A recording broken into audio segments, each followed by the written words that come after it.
রাধে রাধে বন্ধুরা, তোমরা সবাই কেমন আছো? আশা করি ভালো আছো। আজ সানডে, আজকেও নিরামিষ রান্না, কারণ আজকে হচ্ছে সূর্য পুজো আর আজকে অমাবস্যা মায়েরও পুজো, দুটো পুজো একসাথেই পড়েছে।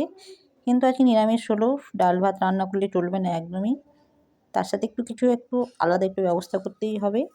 আলাদা সেরকম কিছু রান্না করতে একদমই পারিনি, একটাই বেলা হয়ে গিয়েছিল, তাই জন্য সময় খুব কম ছিল, খুব তাড়াতাড়ি করে রান্নাটি করতে হয়েছে আজকে, আর খাওয়ারও টাইম হয়ে যাচ্ছিলো।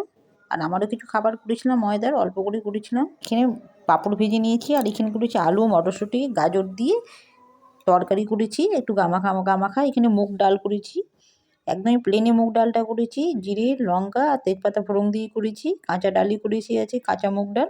আর এখানে ফ্রায়েড রাইস করেছি, একটু মটরশুঁটি গাজর টাজর দিয়ে। খুব তাড়াতাড়ি রান্নাটি করেছি, তাই জন্য খুব একটা ভালো হয়নি আমার মনে হচ্ছে। আর সবশেষে ছোটো ছোটো করে বেগুনি ভেজে নিয়েছি, বেগুনি ছাড়া ছেলে বলছে খাবো না, বেগুনি একটু লাগবেই, তাই জন্য বেগুনি করে নিয়েছি অল্প করে।